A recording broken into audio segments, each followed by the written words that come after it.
I thought I had a good marriage with Lily. We had been together for over 8 years, and while things weren't perfect, I believed we were pretty solid. We had our routine, a comfortable little life filled with work, friends, and the occasional weekend getaway. But recently, I started noticing some changes in her. Little things at first. Maybe she was just stressed with work, or perhaps she was simply going through a phase. I wanted to give her the benefit of the doubt, but deep down, the nagging feeling was there. I remember one evening I came home early from work. I expected to find her in the kitchen, whipping up something delicious, but the house was eerily quiet. I called out her name, but there was no response. After checking the living room and the bedroom, I found her journal sitting on the coffee table. I had never been the type to invade her privacy, but something compelled me to take a look. Maybe it was intuition, maybe it was paranoia. Who knows? As I flipped through the pages, my heart sank. The entries were all dated for the future, but they described our daily lives in intricate detail. It was like reading about our future, only the words felt off. They were laced with a tone I didn't recognize, one that felt foreign and uncomfortable. It was filled with intimate moments that should have been ours, but instead they were written as if she were someone else entirely. The entry started to mention someone named Tom, somebody I had never heard of before. I felt my stomach drop. My fingers trembled as I read on. There were mentions of places I knew we were supposed to visit together that she had planned to go with him instead. The more I read, the more the reality hit me like a ton of bricks. My wife was cheating on me. The anger surged through me, mingled with a sense of betrayal so profound it shocked me. I didn't just feel hurt. I felt robbed of my trust and my life. When she finally came home, I was sitting on the couch, the journal open in my lap. She walked in, her face lit up with that familiar smile, but as soon as her eyes fell on the pages, it vanished. It was like flipping a switch. I felt a mixture of rage and sadness wash over me. I confronted her right then and there. "Lily, we need to talk," I said, my voice steadier than I felt. She tried to play it cool at first, acting like I had misinterpreted her writing. "It's just a story," she said, her tone defensive. "You know I like to write, I was just being creative." But the more I pressed, the more her facade cracked. "Creative," I shot back. "You've written about a weekend trip to Miami with this guy Tom like it's happening next month. How is that just some creative writing?" Her excuses came tumbling out, each one more outlandish than the last. "You know, it's just a fantasy. It doesn't mean anything." But with every word she spoke, I could see the guilt etched on her face. I could see her unraveling as the realization hit her that her lies were falling apart. The confrontation spiraled into a messy argument. I couldn't even remember everything that was said. I was too lost in the whirlwind of emotions. All I could feel was the betrayal, the anger, and the heartache. It was as if the foundation of my entire life had been pulled out from under me, and I was grasping at straws, desperate to find solid ground again. As the night wore on, I found myself feeling more than just anger. I was crushed by the sheer weight of it all. I loved her, but that love was intertwined with this overwhelming sense of betrayal. I could hardly sleep that night, my mind racing with thoughts of our relationship and the illusion of the life we had built together. I felt like I was standing at the edge of a cliff, looking down at the abyss of uncertainty that lay ahead. What was I going to do? How could I face the fact that the woman I had loved and trusted had been lying to me? I felt lost in a sea of confusion, heartache, and rage. The whole ordeal left me feeling exposed, vulnerable, and utterly defeated, but I knew I had to figure out my next steps. How do you even begin to deal with something like this? How do you reconcile love with betrayal? I didn't yet have the answers, but I knew I had to confront the reality of the situation, and fast. The days that followed were a blur of conflicting emotions. I went to work, but I felt like a ghost. My colleagues were talking about their weekends, laughing over coffee while I was stuck in a fog of betrayal. I kept replaying the confrontation in my mind, trying to decipher every word Lily had said, every flicker of her expression. It felt surreal, like I was watching my life unfold in slow motion. At home, the atmosphere was thick with tension. Lily would try to engage me in small talk, but I couldn't muster the energy to respond. I felt like I was living with a stranger, and every word she spoke felt like another dagger to my heart. I remember one evening, she attempted to make dinner, her usual cheerful demeanor replaced by nervous energy. I sat at the table, staring blankly at the plate in front of me, while she chattered on about her day. It was this strange juxtaposition, her normalcy contrasted with the chaos swirling inside me. One afternoon, I decided I needed to confront the situation head-on, even if it felt like stepping into a minefield. I didn't want to be that guy who simply accepted infidelity and shrugged it off as just a mistake. I needed the truth, so I sat her down again, this time with a calmer demeanor, though inside I was still a storm of rage and heartache. "Lily," I began, voice steady but firm, "I need you to tell me the truth about this guy, Tom. I can't keep going around in circles. Who is he? How long has this been going on?" She hesitated, and for a split second I saw vulnerability flash in her eyes.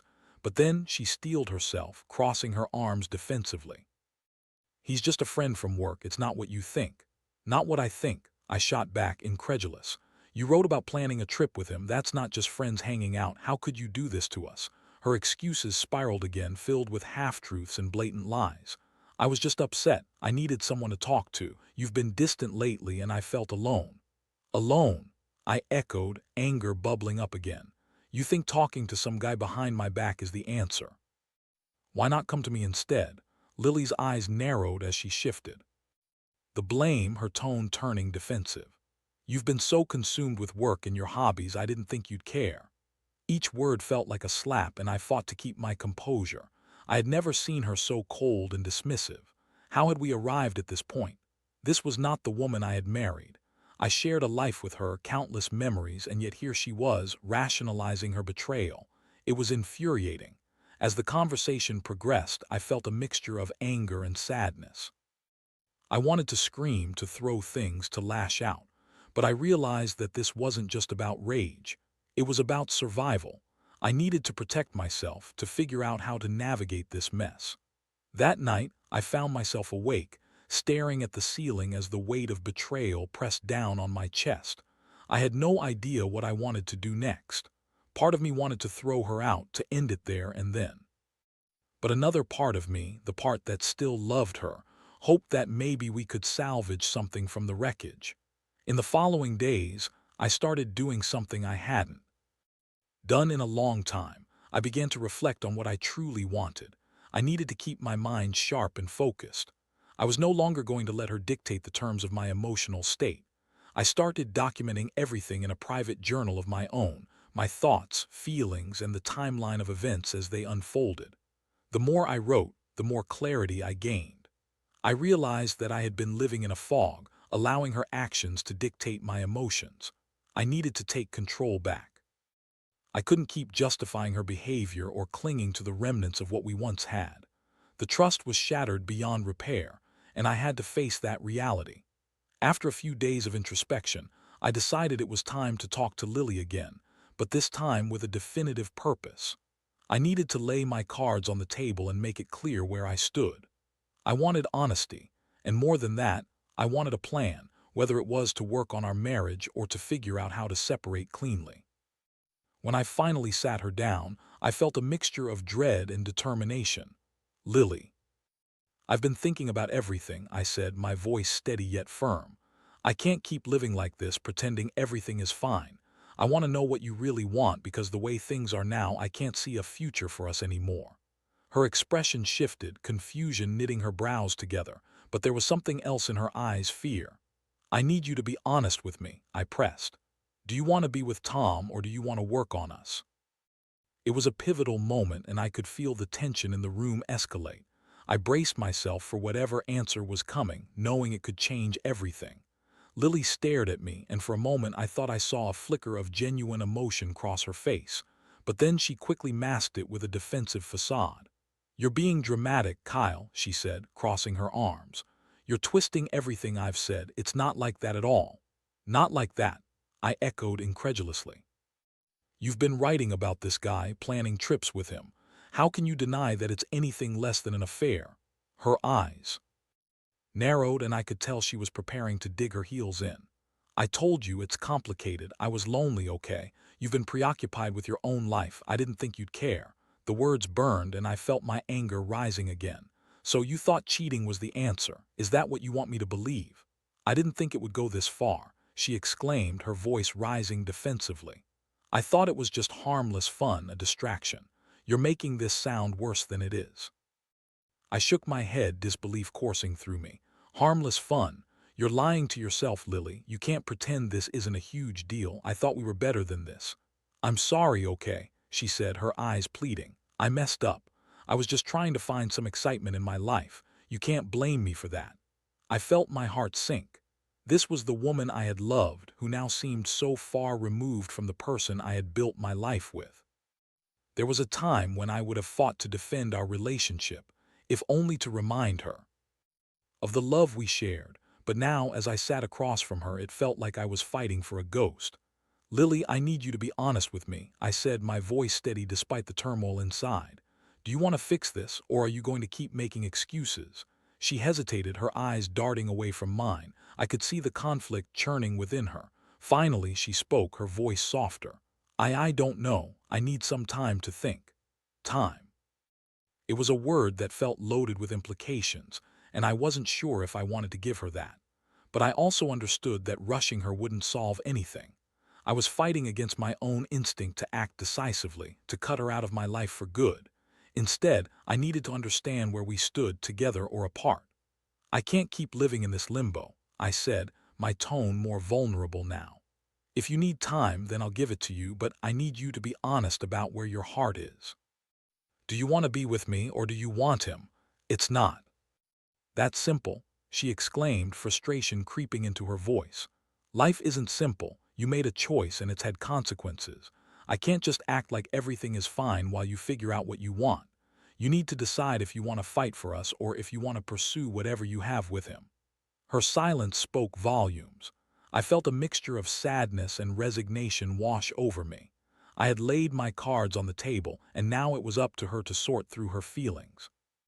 I stood up, ready to leave the conversation hanging in the air, but I felt the need to add one last thing. "I hope you can figure this out, Lily, but I can't keep waiting indefinitely." The days that followed were torturous. We drifted through the house like strangers, each of us caught in our own worlds of doubt and confusion. Every interaction felt strained, filled with unspoken words. I found myself constantly checking my phone, hoping to see a message from her, some indication that she was thinking about us, about the life we had created together. But there was nothing, just radio silence. I started to confide in close friends, something I had avoided doing for fear of being judged. The support I received was both comforting and eye-opening. They encouraged me to focus on myself, to seek clarity away from the chaos of my marriage. I began hitting the gym more regularly, channeling my anger and hurt into physical activity. I lost myself in books, trying to escape the reality of my situation. One night after a particularly grueling workout, I returned home to find Lily sitting at the kitchen table. She looked different, exhausted, raw, and vulnerable. The mask she had worn for so long was beginning to slip. "Can we talk?" she asked, her voice barely above a whisper. I nodded, my heart racing with anticipation and uncertainty. We sat across from each other, the tension palpable. "I've been thinking," she started, her gaze fixed on the table, "about everything. And I realize I've hurt you more than I can say." "Lily," I said gently, "I need you to be honest with me. Can we fix this, or is it too late?" She took a deep breath, her hands trembling slightly. "I want to fix this. I want to be with you, but I'm scared. I know I messed up. I don't want to lose you." I felt a flicker of hope, but I was also guarded. "You need to understand that it's going to take time. Trust isn't rebuilt overnight." "I know," she replied, her voice thick with emotion. "I'm willing to do whatever it takes." As we spoke, I could sense a shift in the air, a glimmer of honesty and vulnerability that had been missing from our conversations. Part of me remained cautious, aware that words alone wouldn't mend the damage that had been done. "Let's take things one step at a time," I suggested. "We can work on rebuilding, but I need to see genuine effort from you. I need to know I'm not just a safety net." "I promise," she said, her eyes searching mine. "I'll do better. I want to be the person you fell in love with again." As she spoke, I could see the sincerity in her eyes. Maybe, just maybe, we could find our way back to each other. But I also knew it wouldn't be easy. It would require dedication, patience, and above all, honesty.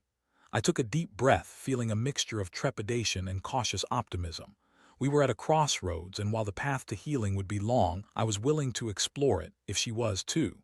As the days turned into weeks, Lily and I began to navigate the treacherous waters of rebuilding our relationship. We started having open conversations, real conversations. It was raw and uncomfortable at times, but it was a step in the right direction. I remember one evening, sitting on our living room couch with a bottle of wine between us, trying to peel back the layers of misunderstanding and hurt that had built up over the years. "Why did you feel the need to go to someone else?" I asked, my voice slightly shaky. There were so many ways we could have talked about things. Lily sighed, her face flushed with emotion. "I know. Looking back, I realize how foolish I was. I wanted excitement, and instead of coming to you, I sought it out in the wrong way. I felt neglected, but that doesn't excuse what I did." "Neglected?" I replied, struggling to grasp her reasoning. "We were in a routine, sure, but I thought that was normal. I didn't realize you were feeling that way. I got caught up in my own insecurities. I thought if I found something new, it would fill a void. It was stupid," she admitted, her voice cracking. "The truth is, I realized too late that I had everything I ever wanted right in front of me. I just couldn't see it. That night, I saw a glimpse of the woman I had fallen in love with. The one who was honest and vulnerable, who expressed her feelings without fear. It was a small breakthrough, but it felt significant. Together, we began to discuss our needs and expectations, and I encouraged her to share what she felt had been missing in our relationship. Things were still tense at times. There were moments when I would catch her lost in thought, and I'd wonder if she was thinking about Tom. It was hard not to let jealousy creep in, but I tried to push those thoughts aside. One afternoon, while we sat on the patio, I brought up the subject again. "Lily, I need to know if you've really cut ties with him," I said, my voice steady. "I can't work on this with you if you're still in contact with him." She looked at me, her face serious. "I haven't spoken to him since that night we fought. I promise," she said, her eyes earnest. "I blocked him on everything. I know I need to prove myself to you, but it's hard to erase what I've done." "I understand that," I replied, feeling a mix of relief and lingering doubt. "But you need to know that I can't be the only one working on this. It's going to take both of us. We need to build a new foundation, one based on trust and communication." We agreed to set boundaries moving forward. I suggested we start going to couples therapy, and she was immediately on board. We both knew that we couldn't do this alone, and seeking professional help felt like a step in the right direction. Our first therapy session was eye-opening. We sat across from the therapist, and I felt vulnerable discussing our issues in front of a stranger. But the therapist encouraged us to express feelings we had buried for too long. I shared my fears of inadequacy, the feelings of betrayal, and the anger that had built up inside me. To my surprise, Lily opened up about her own insecurities, how she had always felt like she was competing against my career and other interests. It was painful to hear, but also enlightening, as I had no idea she felt that way.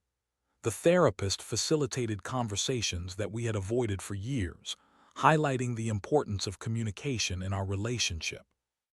I realized that while my world had crumbled with her betrayal, Lily had her own battles that she hadn't voiced. It was eye-opening to understand that we had both been living in silos, failing to see each other's struggles. As the therapy sessions continued, I felt the cracks in our relationship begin to mend, though the scars were still there. We started going out on dates again, rediscovering the joy of each other's company. We explored new activities, like taking a dance class together and hiking on weekends. It felt refreshing to break out of our routines and connect on a deeper level, but there were still moments of doubt. Occasionally, I would wake up in the middle of the night, my heart racing as I questioned whether she truly meant it when she said she wanted to fix things. I would wonder if she was still thinking about Tom when she laughed at a joke or shared a memory with me. It was a constant battle in my mind, fighting against the shadows of betrayal. Then, one evening, while we were cooking dinner together, We had a breakthrough moment. I was chopping vegetables while she stirred a pot on the stove. The atmosphere felt light, and for the first time in a long time, laughter filled the kitchen. "Remember when we tried to make that ridiculous souffle?" she asked, her eyes sparkling with amusement. "Yeah, you almost set off the fire alarm." I chuckled, recalling the disaster. "Hey, it wasn't my fault," she laughed back, nudging me playfully. In that moment, I felt a warmth spread through me. It was a reminder of the lightness we once shared, the kind of joy that had been overshadowed by pain. I realized that we were slowly inching back toward that connection. But just as I began to feel optimism creeping in, my phone buzzed on. The counter, I glanced at it and froze. It was a message from a mutual friend letting me know they had seen Lily out at a cafe with someone who looked a lot like Tom. My heart plummeted, and all the progress we had made suddenly felt fragile. "Everything okay?" Lily asked, noticing my expression.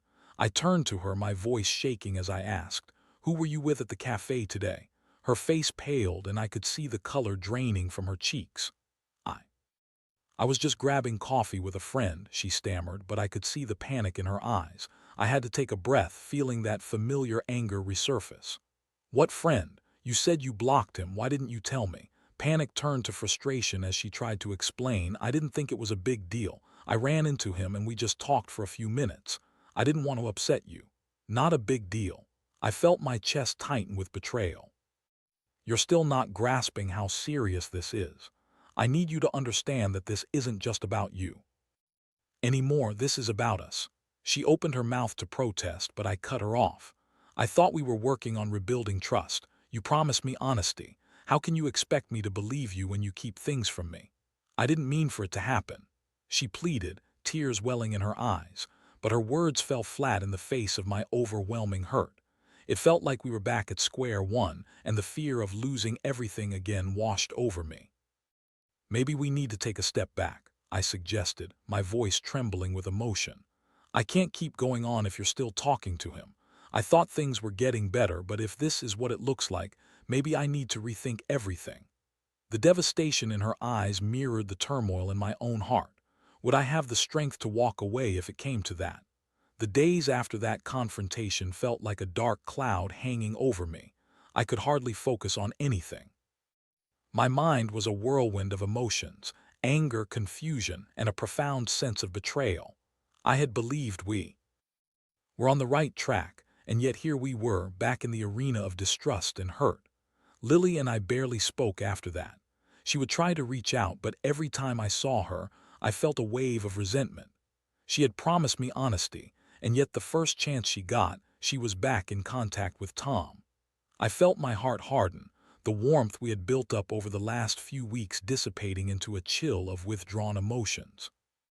I started throwing myself into my work again, trying to drown out the pain.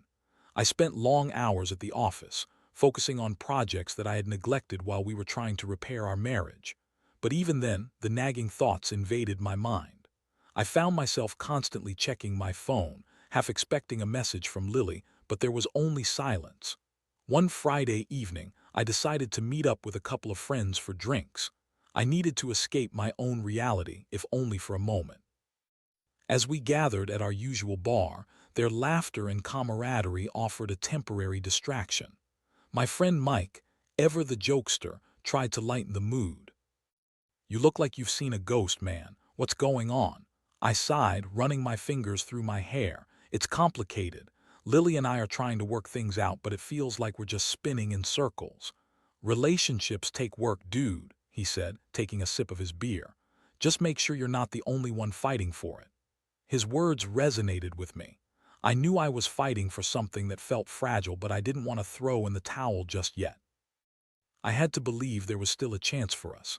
As the night wore on, I received a text from Lily. "Can we talk? I know things aren't good between us, but I need to explain." I felt a knot form in my stomach. I hesitated, but finally replied, "I'll be home in an hour." When I walked through the door, I could see her sitting on the couch, her posture tense but hopeful. "I'm glad you're here," she said, her voice shaking slightly. "I've been doing a lot of thinking. About, about Tom. About everything," she said, her eyes locking onto mine. "I want to be honest with you about what happened. I didn't want to hurt you, and I thought avoiding it would keep things calmer, but I see now that it only made everything worse. I crossed my arms, preparing myself for what I might hear. Go on, I said cautiously. I ran into him because he was at the cafe with someone else, and when I saw him, I panicked. I didn't want to make things worse, so I didn't tell you because I was afraid it would break you, she explained, her voice thick with emotion. But that's no excuse. I should have been upfront with you from the beginning. I'm really sorry. I felt my heart clench at her admission. I wanted to believe her, but the scars were still fresh and doubt gnawed at my gut. So you're saying you're still in contact with him? No, she exclaimed, shaking her head fervently. I promise I haven't spoken to him since that day at the cafe. I don't want him in my life anymore. I realize now that I was using him to distract myself from our problems, but it doesn't change the fact that I love you. The sincerity in her voice penetrated the walls I had built up around my heart. And if he reaches out again, I asked, a hint of vulnerability creeping into my tone. I won't respond, she said, her eyes pleading for me to believe her. I don't want to lose you, Kyle. I'm willing to cut ties completely if it means we can work on us. I took a deep breath, wrestling with the conflicting emotions inside me. I need to know that you're committed to fixing this. I can't keep waiting for you to make decisions that affect both of us. I am, she affirmed, reaching out to take my hand. I know I messed up, but I want to show you that I can be better. I'm ready to put in the effort. We talked late into the night, discussing our fears, hopes, and the necessary steps we needed to take to rebuild our relationship.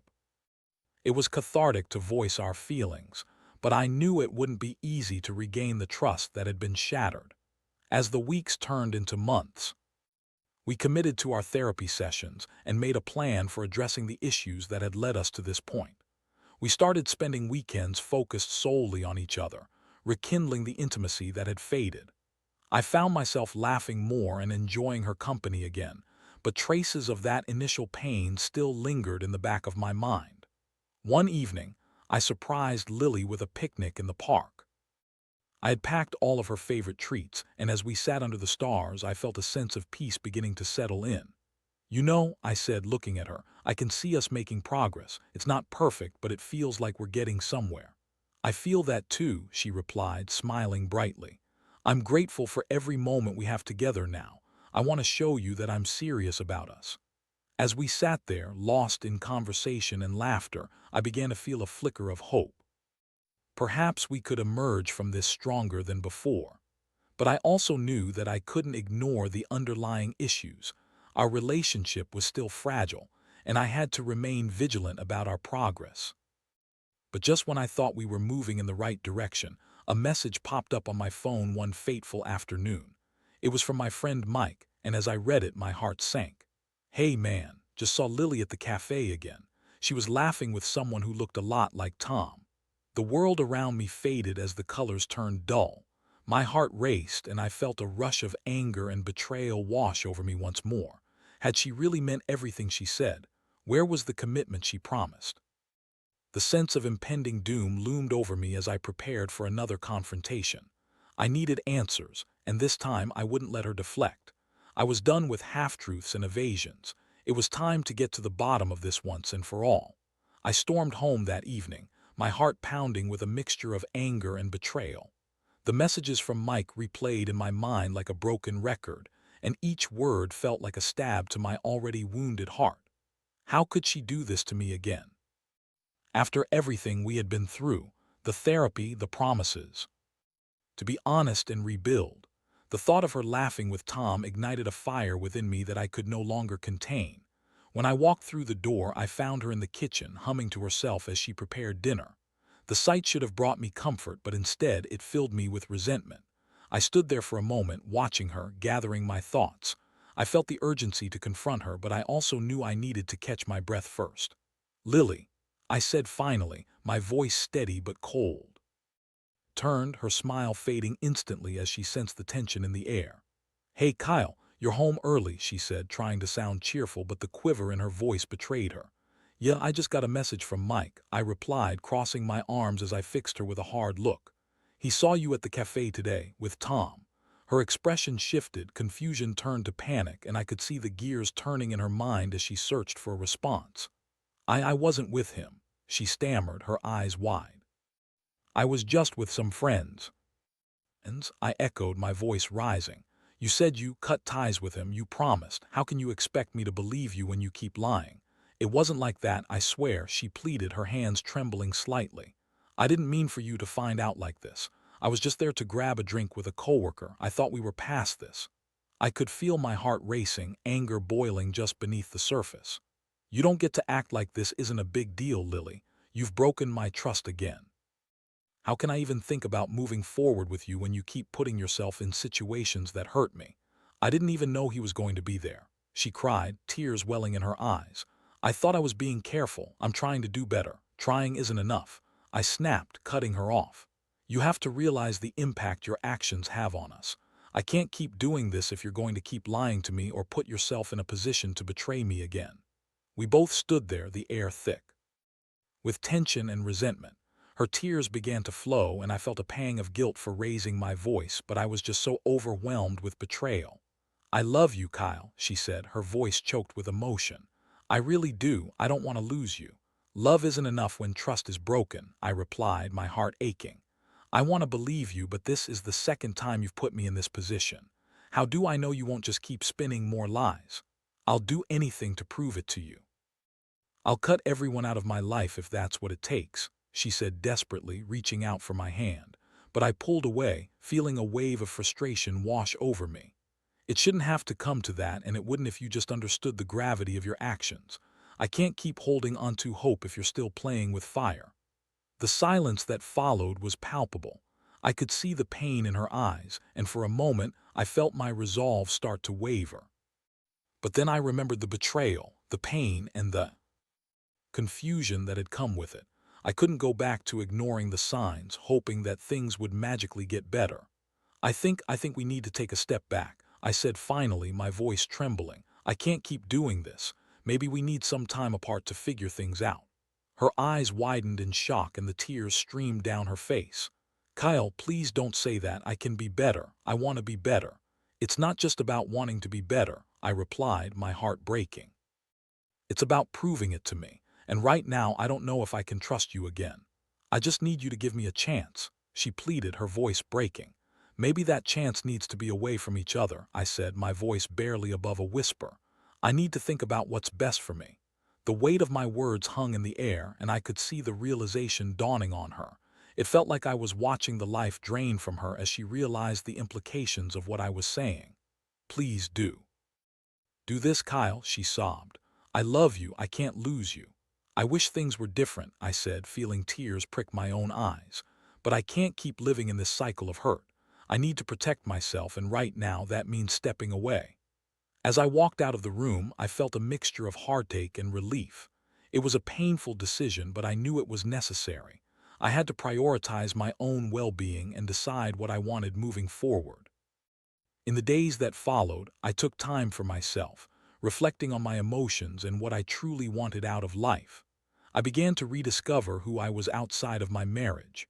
I spent time with friends, focused on my hobbies, and started to think about what a future without Lily might look like. I found solace in therapy, where I discussed my feelings of anger and betrayal, but also my sense of freedom. It was a journey of self-discovery, one that allowed me to process the trauma of my marriage and make peace with the choices I had made. Eventually, I reached out to Lily. We agreed to meet at a coffee shop, and as I approached her, I felt a mixture of apprehension and clarity. She looked different, more subdued, but there was a sense of determination in her eyes. I've been doing a lot of thinking, she said softly, her voice steady. I understand now how much I hurt you, and I'm really sorry. I want you to know that I'm committed to doing the work, but I also respect your decision. Thank you, I replied, my heart aching for the woman I once loved. I think taking this time apart has given me clarity. I don't want to rush back into things. We need to be sure that this isn't just wishful thinking. We talked openly, sharing our thoughts on what had happened and what we both needed moving forward.